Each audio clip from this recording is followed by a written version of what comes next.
Hola, ¿cómo están?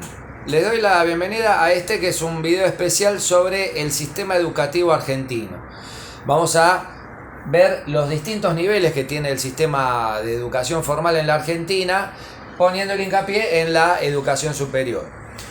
Bueno, hay tres niveles iniciales que son de carácter obligatorio, que son la educación inicial, la primaria y la secundaria. La educación inicial se puede dar a partir de los 45 días de vida de la persona. Podemos hablar del jardín maternal o del jardín de infantes, y en el caso del jardín de infantes, 2 años por lo menos son de carácter obligatorio. Se suele hablar de la sala de 4 y de 5 años, en la que el chico fundamentalmente aprende a socializar con sus pares, aprende a respetar la autoridad de una maestra o un maestro, y fundamentalmente se relaciona con las cosas a través del juego. También a veces puede aprender algunos rudimentos del lenguaje, las vocales, por ejemplo, las letras básicas, etc. La escuela primaria, que se suele dar a partir de los 5 o 6 años de edad del chico, tiene hasta 3 ciclos y dura entre 6 y 7 años dependiendo de la región. En las provincias suele ser 6 años y en Capital Federal suelen ser 7 años de formación primaria. Ahí ya hay, una introducción general a las matemáticas, al lenguaje, se aprende a escribir, a hacer operaciones básicas matemáticas y también lo fundamental de las ciencias sociales y naturales. Ya a partir de los 12, 13 años el chico ingresa a la escuela secundaria y ahí hablamos de 5 o 6 años también dependiendo de la región. Lo importante a tener en cuenta es que entre los dos niveles, primario y secundario, tienen que completarse unos 12 años de formación. En el caso del secundario hablamos también de un ciclo básico común y de un ciclo orientado. El ciclo orientado en el que el chico ya elige o había elegido previamente aquella área del saber que más le podía interesar como área general. Puede ser informática, ciencias sociales, naturales, ciencias económicas, artes, educación física, etc. Y hacia los 17, 18 años termina esta formación de carácter obligatorio. Ahí ya, a partir de entonces, podemos empezar a hablar de la educación superior, o como se suele decir también, terciaria. Ahí se da una especie de conflicto de conceptos, porque la educación terciaria podría denominarse a toda la educación que viene después del secundario, porque es el ciclo terciario, y sin embargo se suele distinguir lo que es terciario de universitario. Es mejor hablar de educación superior como concepto genérico que implica tanto la educación terciaria como universitaria. Cuando hablamos de educación terciaria en general nos referimos a carreras cortas o carreras que nos forman a su vez para ser docentes. Por ejemplo, el magisterio, que dura unos 4 años, donde a las personas se las prepara para ser maestros de grado o maestras. En el caso del profesorado se los prepara para ser docentes del nivel secundario. Puede durar entre 3 o 5 años, dependiendo la carrera, ¿no? Esto se suele brindar en institutos del profesorado, que a veces funcionan en colegios, son carreras donde hay un trato más personalizado con el estudiante. De hecho, recrea un poco el ambiente de un secundario, en el sentido que son pocas personas y hay un trato más, un vínculo más directo, ¿no? No hay el anonimato que suele haber en la universidad, donde puede haber cursos de cientos de personas. Bueno, por un lado el terciario, decíamos. Por otro lado el universitario. Lo cual no quita que a veces hay universidades como la UBA que brindan también el título de profesor. Por ejemplo, en la carrera de filosofía uno puede hacer la materia didáctica y una práctica de enseñanza y obtener el título de profesor, o hacer una tesis de licenciatura y obtener el título de licenciado haciendo más o menos la misma carrera. Pero bueno, vamos por partes. En el plano de lo universitario podemos hablar de pregrados, grados y posgrados.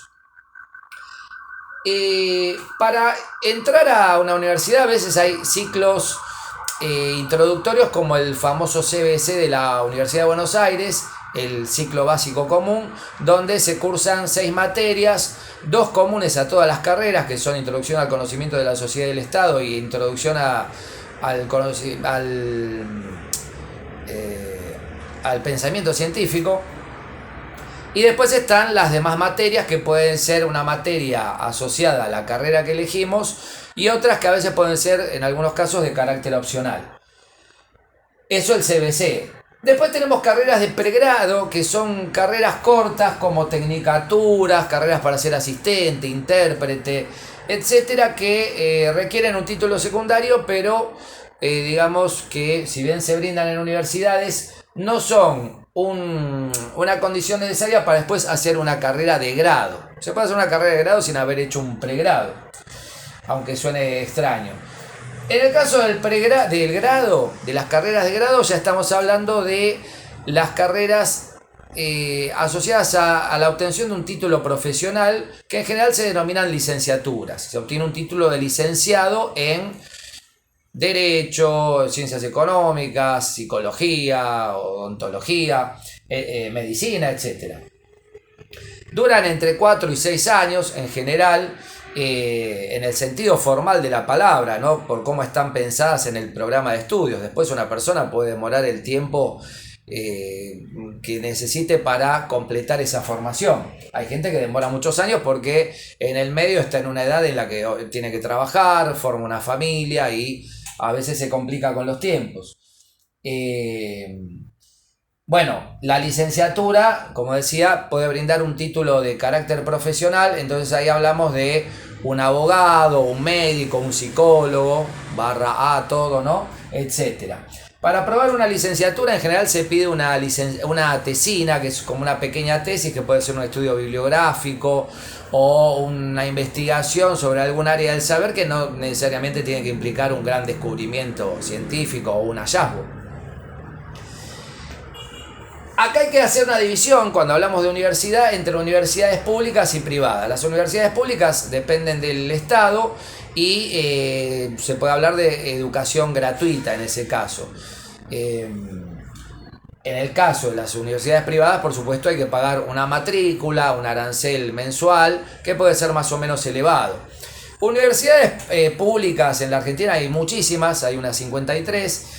Tenemos el caso más famoso de la Universidad de Buenos Aires, pero también está la Universidad de La Plata, la Universidad de Córdoba, la UTN, que es la Universidad Tecnológica, y distintas universidades que pueden ser nacionales o provinciales también, la Universidad de Lanús, por ejemplo.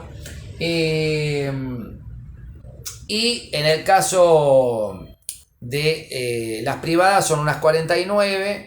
Y hay muchas conocidas, en Capital Federal, bueno, la Universidad de Belgrano, la Universidad de Palermo, la UADE, Universidad Argentina de la Empresa, en fin, muchas universidades que también están desperdigadas por el resto del territorio nacional. A la vez la Argentina posee una universidad extranjera que está instalada en la Argentina, que es nada menos que la Universidad de Bolonia, adherida a la primera universidad del mundo en la Edad Media, que fue la Universidad de Bolonia en Italia, y la Universidad Flaxo, que es una universidad de carácter internacional.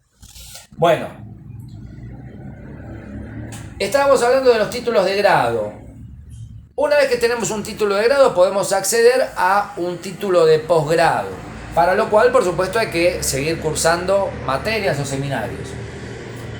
En este caso, tanto universidades públicas como privadas son aranceladas. Eso hay que tenerlo en cuenta. Los posgrados siempre son arancelados. Aunque sea en la Universidad de Buenos Aires, hay que pagar una matrícula y la cursada en la forma de seminarios. Uno paga por los seminarios y por el tiempo que va a tardar en completar sus estudios. Ahí podemos hablar de una especialización que requiere unas 360 horas cátedra de presencialidad, aunque también hoy en día se hace mucho a través de plataformas informáticas, que muchas veces se denominan diplomaturas, aunque también a veces se denominan diplomaturas a ciertas carreras de pregrado. Es un concepto bastante ambiguo el de diplomatura. Pero hablemos de especialización. Por ejemplo, un médico estudia una licenciatura en medicina general y después se puede especializar en el área del saber que le interesa, que puede ser ginecología, traumatología, en fin, cualquier área de la medicina que le interese. Un psicólogo, por ejemplo, puede hacer una especialización en psicoanálisis. Un abogado puede especializarse en derecho familiar o derecho laboral, etcétera, etcétera. Ahí hablamos de especializaciones. Después ya tenemos títulos de posgrado más importantes en el sentido de más complejidad, que puede ser la maestría, que requiere unas 700 horas de cubrir 700 horas cátedra, y el doctorado, que el doctorado ya implica un título el más importante que se puede adquirir. Y acá hay como un escalafón, digamos, para tener una maestría hay que tener alguna especialización a partir de un título de grado, y para tener un doctorado hay que tener previamente aprobado una maestría. Tanto la maestría como el doctorado requieren o exigen la presentación de una tesis, aparte de la cursada de seminarios. Hay que presentar una tesis de posgrado, de maestría o doctorado, que ahí ya no es tanto como en el caso de la licenciatura, que puede ser un trabajo más o menos informal, sino que tiene que ser un trabajo muy formal, presentado en la forma de un libro. De hecho, se suelen editar las tesis como libros, y implican un aporte novedoso a el área del conocimiento en la que estamos manejándonos, que puede o no ser un descubrimiento científico, pero sí tiene que ser algo novedoso, algo que hasta donde se pueda averiguar nunca se haya trabajado o descubierto.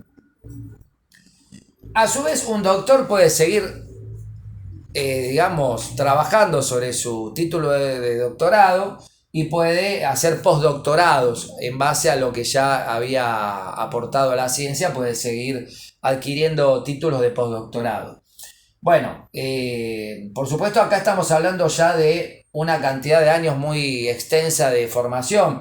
En la Argentina lleva muchos años formarse hasta llegar a un título de doctor, por ejemplo. Cosa que no pasa en otros países donde, por ejemplo, la maestría se confunde con la licenciatura, o se le llama maestría a las licenciaturas, y uno puede acceder a un título de doctor a partir de esa maestría que hizo un tiempo antes, y puede estar doctorado a una edad mucho más temprana que en la Argentina, donde hay que cubrir, como se puede ver, muchos escalafones, se podría decir. Por último, vamos a hablar de un título honorífico que suele haber, que es el doctor honoris causa, que es un título que suelen brindar algunas instituciones universitarias a personas destacadas de la cultura, por ejemplo, que no necesariamente tienen que haber hecho ni una maestría, ni siquiera una licenciatura. Hay gente que tiene a lo mejor un profesorado y ya le brindan un doctorado honoris causa a raíz de sus aportes al conocimiento. Un caso famoso a nivel histórico en el mundo fue Albert Einstein, que le habían dado un doctor honoris causa de la Universidad de Princeton en Estados Unidos, pero el título que él tenía en realidad era un título de profesor. Así que bueno, ese es un título de tipo honorífico que se suele dar a personas, ya les digo, muy destacadas en el ámbito cultural, reconocidas, etc. Bueno, con este panorama general espero que les haya servido para comprender un poco la estructura del sistema educativo argentino. Recuerden suscribirse al canal para recibir las actualizaciones de todos los videos que vamos subiendo, y nos vemos en próximas entregas. Como siempre, gracias por estar.